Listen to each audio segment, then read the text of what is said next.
E. I know a lot of people don't probably get that frame of mind, or should not get that frame of mind. But if you went to school and you know anything about your birthday, or holidays, or different type of memorable occasions in your life, like anniversaries and stuff like that, then you know where I'm coming from. But if none of that stuff is important to you, like like different holidays or whatever you celebrate, then that number is not going to make a difference to you. And that's cool with me, because I don't really need that number, because I can still deal without the numbers. I can just tell you the story that they wrote, because they didn't actually like put a number in the story. I'm just giving you an area to where you can see, as far as where so-called the great minds, or people who have been studying this stuff, have come to a conclusion to say, okay, well, we'll say that it's about this time that we can say that this is what was going on, okay? Because this is probably how old it is, and this is how far we found it in the earth. Because the deeper you go, the older in time we dig up the dirt. So the deeper we're going to a time where there's like just a discovering going on, or an actual replacement. The reason why I say replacement, because there was an event that happened, which I'm going to get to in the story. But I just want to make sure that we understand that the person that we're talking about is Enki. Okay, Enki is the person I want to put the focus in on. So make sure that Enki is the one that you put the focus on, whether good or bad. Okay, and the business was to, as the story goes, to extract, and to rebuild. Okay, so it was a rebuilding discovery type of thing, I guess. In the form of trying to discover, there were things that happened, and so within those consequences, these were the repercussions, and the things that had to happen in order for things to be back on an equal level. And so what we come to is, we come to the point to where Inky is put into position to establish something, and that establishment would be human beings. Now, I can go into a whole lot of different other story formats about Enki, but in the Sumerian cuneiform writing, which is considered by some Caucasian white people, some black people, some black scholars, even some of you Hebrews and other Muslims and Moors and people who think that you have the original language, or the original writing comes from you. Your writing doesn't surpass Sumer. Okay, we're gonna say we know it doesn't go past Egypt, and we know it doesn't go past Kemet, and we know it doesn't go past Sumer, Sudan. So we know it doesn't go past Sumer.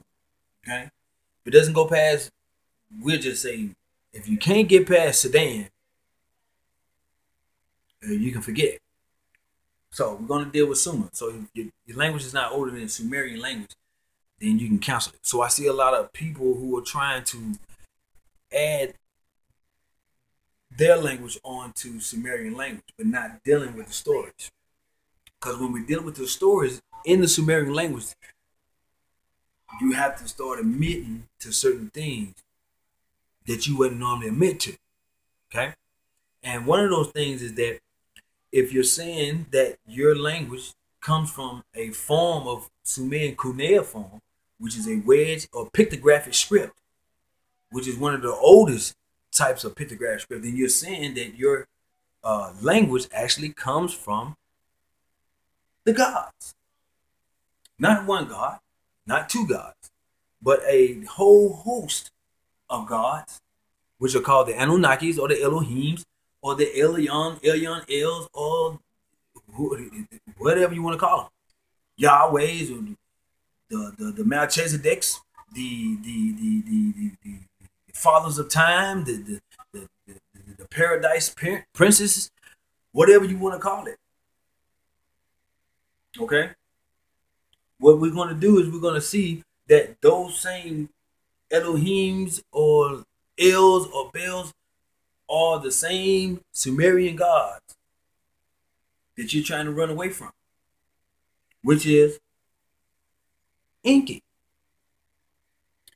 Why are you not talking about Enki? Why are you not talking about? I hear a lot. Sometimes I hear you say Enlil, and sometimes I hear you say the Temple of Anu, but I never hear you say nothing about Enki. And I wonder why. And so Enki is considered. Well, let's talk about his name first.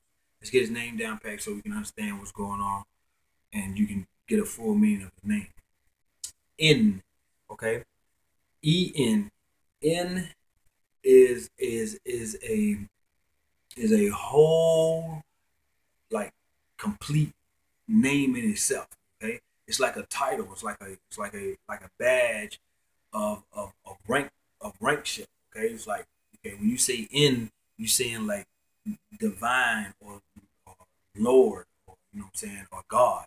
Okay, and and when you say God, you're saying a divine, or you're saying a holy substance of a personality. Okay, and Ki, Ki represents also a strong life-giving perspective, which would be Ki. This is Ki. This is Earth. Earth is considered Ki, or E, or Ea. And this is where you get E Ki, or E in Ki. Okay? And E in Ki, or E Ki, or in Ki, is the one who we're trying to put the most information into. Because when you're dealing with E, you're dealing with the godliness of the power, okay, which is the force, which is the divine force, which is the substance, okay, and then you're dealing with the Ki, which is the life giving, the power, the drive, and the ever flowing, which is the water, okay, and which is life, which is earth. Is a life bearing God in its own self, because it lives, okay.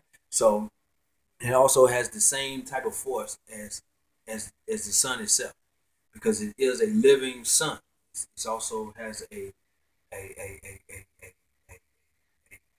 fire burning inside of itself. That's why it produces magma and stuff like that. But the earthquakes are also caused by the sun. We're dealing with the one who is the overseer of the planet Ki, or Earth. Okay, because Ki is also a feminine goddess who represents the water, and Enki is the one who oversees the water. He is the one who positions and directs the flow of the water, which we get into agriculture, and then we get into cultivation. And Enki plays a very major role in agriculture and cultivation, which is very essential to the prosperity of the black culture too, also, and for our liberation. So just to to let you know who we're talking about the one who is in the control of the planet Earth's power, and this is who we consider as Enki. And if you don't know who Enki is by now, then I guess you were just out of the whack, because if you have any sense, you understand that Enki is complete pure nature.